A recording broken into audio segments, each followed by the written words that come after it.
the 7 minutes go by a little faster. So my name is Nicholas. I'm from upstate New York, a little tourist town called Lake George. Which Yeah, Lake George. Oh my gosh, I'm really actually surprised. I almost pooped myself. But unless you're from New York or Connecticut or Montreal or something. But it's up in the Adirondacks, mountainous, beautiful area. Beautiful land, it's like, you look around like, oh, such a beautiful land, and then that, that week goes by and it's winter again for 8 months. So you're like, that's, to set the stage. Up there. Like I said, it's a tourist town, so it's like 3,000 people live there during the time of year. And oh my God, it's so hot. The 4 months of the year, it's like 70,000 people live in the town. So it gets a little hectic. And it's kind of like, the people, the 70,000 who come in, they're all like, oh, this is beautiful, it's awesome, the weather's so good. And meanwhile, everybody who's living is like, fuck all these tourists, oh, I can't believe it. Really, man, we gotta sit in traffic for more than 30 seconds, it's like, culture shock coming out here, I'll tell you. But, yeah, it's kind of like the Coney Island North with fewer crack whores, basically, Lake George, A little cheesy, a little picturesque, just buy some water, you get that. And basically, it comes down to the fact that 8 months a year, frigid wasteland. 4 months a year, overcrowded tourist town. Pretty much the people who live there don't even want to, but for some reason they're sucked into the vortex of that area. There must be like a magnetic pole deep in the ground somewhere, feeding people with iron content in their blood. I don't know, from local produce, I can't tell. But somehow I escaped, the orbit pole, and here I am. I live in Venice, California now. Which, yeah. Yeah. Hey!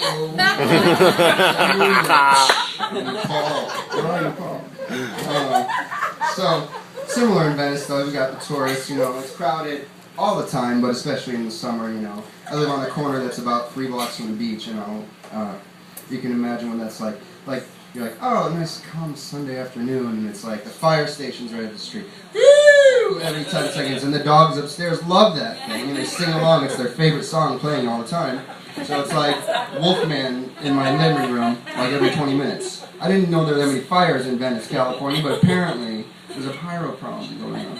So, deal with that. I got used to it. It kind of makes me chuckle now. It's good. It's welcoming, it's a little bit of nature, I guess, in this, concrete land we live in. And, back in Lake George, a friend of mine and I, we were 15, 16 years old, Crime rate not really high there, for most things. We got busted for, sharing a bowl in the park, after hours, and cops were like, what? Barney Fife up to us. It's their summer job, I'm like, you can get a summer job as a police officer? There's got to be some perks to that. But, so, here we are sitting there oops, shit, dropped stuff, oh, can't get, I'm like, they're on you. They've been watching it for 10 minutes. Probably, nowadays, it'd be like making a YouTube video for them. Oh, last night we scared the shit out of these kids. Cops, Lake George. All right. Not very exciting, but something to do on a Saturday night. Anyway, so they're like, oh, probably shouldn't be and you're like, oh, okay, oh, and they're like, don't do it ever again. Don't tell my parents, so you go home. And, yeah, luckily my mom doesn't watch YouTube because this ever makes it there. She's like, you did what? And I'm like, oh, that's some other guy who's the funny one. And I'm like, anyway.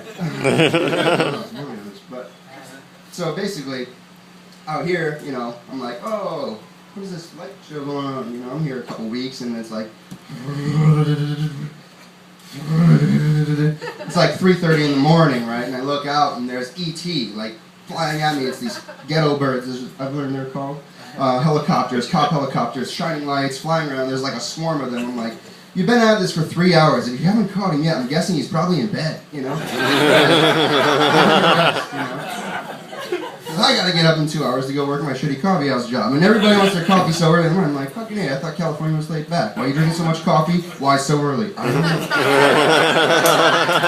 Put me on that.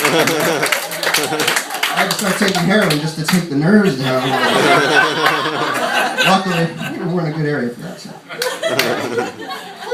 So anyway, another thing we got in Venice that I'm learning about, it's another parallel, if I may, to upstate New York, where the fashions seem to be crossing over right now. It's kind of interesting. A small little hillbilly redneck town in the mountains And then you come to the big city and you're by the beach and all the cool fashion and everything that's going on. And everyone's wearing the same shit, you know? I'm like, oh, nice flannel shirt, you know, nice scruffy ass beard. Look at your, you know, gnarly hair, you know, your like trucker hat. I'm like, I feel right at home, you know? Until I get up to one of these guys and I'm like, so man, what's your deal? How you doing? You know, and like, definitely a different accent, possibly British, and not, you know, you get a lot of Brits in upstate New York. It is like another country almost, you know. But like, so we're up there or over here, anyway, wherever we are. And I'm talking to this guy. I'm like, so man, you know, that's cool, California, all right, surfing and shit like that. And he's like, yeah, I know, bro. And I'm like, yeah. And all of a sudden he like gets a little alert from his iPhone, and he's like, oops. And I'm like, iPhone, holy shit. It's not a Nextel, like, you know, a walkie-talkie, you got probably CB radio maybe. You know, this is different. iPhone, this is modern technology. So this guy like whips out his iPhone, and he's sitting there, and he's like, oh, sorry man, I gotta run. Gotta go for my mani-pedi appointment. And I'm like, nope, what? Like, is that like an oil change or something? And he's like, no, I gotta get my finger and toenails done, you know, and my feet pumised. And I'm like, okay, right on, well, catch you later, Slim, you know, I'll talk to you in a little bit. But it turns out there's like a whole industry built around this lookout here. It's like, you know, scruffy looking dudes, they're just like hanging out, they got the beard product all in, and you're like, interesting. There's a nice floral musk around them, you know. I'm like, this is very pleasant, actually. I've never put my face anywhere near the balls or feet of a guy like this back home, but out here, you know. So, meanwhile, I'm out there, and I'm like, he's like, yeah, tomorrow I'm gonna go get my balls waxed, you know, I'm getting a Brazilian. I'm like, what? And I'm like, what do you do for a living, man? By the way, how do you afford this much out-of-house hygiene maintenance, you know? I'm lucky if I can afford razors, you know? And like, he's like, oh yeah, you know, well I'm an executive for blah blah blah, can't name the company, probably could, nobody's watching here, right? But like, so he's like, yeah, I work for this company and I'll make, you know, like shit tons of money every year. And I'm like, my heart. My mom always told me you have to have a tie and shave and all this stuff, you know, but this guy's out here looking like, you know, like a bridge troll, you know, like I'm expecting him to be sitting under some bridge somewhere, you know, coming up with riddles and waiting to pounce on unsuspecting billy goats as they go. So I'm like, maybe I got it all wrong. Maybe I should start getting a little, you know, a little wax on there. I'm like, it could be the fast track to success. It's a little more aerodynamic. I mean, honestly, like, talking about success, you know, right now it looks like I got Art Garfunkel in a scissor hole down there.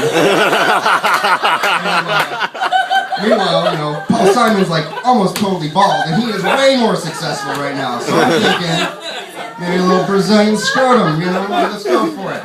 But yeah, I think I'm about done right now, John. Everybody thanks, this is great. Yeah.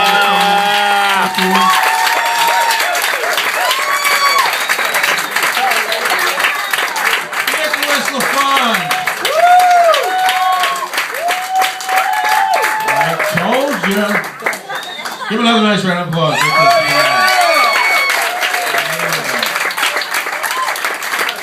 Our next act is very funny, and he is a super